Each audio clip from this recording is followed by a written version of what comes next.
পরিবর্তনের রাজনীতি নিয়ে ভোটের মাঠে নামছে বিএনপি। সাধারণ মানুষের কথা চিন্তা করে নির্বাচনী ইশতেহার চূড়ান্ত করছে দলটি। ঘোষিত রাষ্ট্র কাঠামো মেরামতের ৩১ দফা এবং জুলাই জাতীয় সনদের সমন্বয়ে এবারের ইশতেহার তৈরি হবে। বিশেষ করে ৮ খাতে সবচেয়ে গুরুত্ব দিচ্ছে দলটি।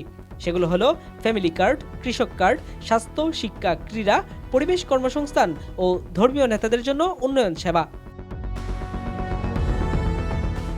মূল দল এবং অঙ্গ সহযোগী সংগঠনের কর্মীদের নিয়ে বৃহৎ তথ্য প্রচার কর্মসূচি শুরু করেছে দলটি, যেখানে ৮টি নীতির প্রতিটি বিষয়ে বিস্তারিতভাবে তাদের জানানো হচ্ছে। এই কর্মীরা এলাকায় এলাকায় ঘরে ঘরে গিয়ে ভোটারদের কাছে প্রকৃত তথ্য পৌঁছে দেবেন। ফলে মানুষ আগেভাগেই জানতে পারবে বিএনপি তাদের জন্য কি পরিকল্পনা করছে।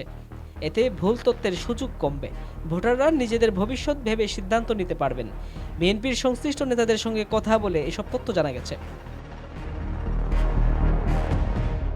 নির্বাচনী প্রচারে দায়িত্বে থাকা একাধিক নেতা জানান, এটি নির্বাচনী প্রচারণায় একটি গুণগত পরিবর্তন আনবে, যেখানে ভোট বৈজ্ঞানিক যুক্তি, সমাধানে পরিকল্পনা এবং ভবিষ্যৎ জীবনের প্রত্যাশার উপর ভিত্তি করে হবে। ভোট দিলে কি পরিবর্তন আসবে, এই প্রশ্নের স্পষ্ট উত্তর এখন ভোটারদের সামনে থাকবে। আর সেই উত্তর হলো বিএনপির ধানের শীষে ভোট মানে জীবনে পরিবর্তন, জীবিকায় উন্নতি।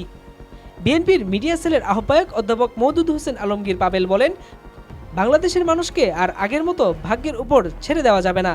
এখন প্রয়োজন সঠিক পরিকল্পনা ও নেতৃত্ব। ভারপ্রাপ্ত চেয়ারম্যান তারেক রহমানের নেতৃত্বে বিএনপি সেই পথেই হাঁটছে। অধ্যাপক মওদুদ হোসেন আলমগীর পাবেল বলেন, ফেব্রুয়ারির নির্বাচন হবে পরিবর্তনের সুযোগ। এই পরিবর্তন হতে পারে দায়িত্বশীল রাজনীতি, জনগণের অধিকার এবং একটি কল্যাণমুখী রাষ্ট্রের পথে যাত্রা। সময় এসেছে নীতিনির্ভর রাজনীতির, সময় এসেছে জনগণের জীবনের সত্যিকার পরিবর্তনের। ৮ খাতে প্রতিশ্রুতি সেই সত্যিকার পরিবর্তন আনবে বলে আশা করেন বিএনপির এই নেতা। দায়িত্বশীল নেতাদের সঙ্গে কথা বলে জানা যায়, তারেক রহমানের নেতৃত্বে পরিবর্তনের রাজনীতির আলোকেই বিএনপির এই ৮ খাতে প্রতিশ্রুতি। এখন দেখার বিষয়, বিএনপির এই প্রতিশ্রুতিগুলোর ওপর জনগণ আস্থা রাখে কিনা। সেটার জন্য অপেক্ষা করতে হবে ত্রয়োদশ সংসদের নির্বাচনের ফল ঘোষণা পর্যন্ত। সাব্বির আরাফাত, ঢাকা বয়েস 24।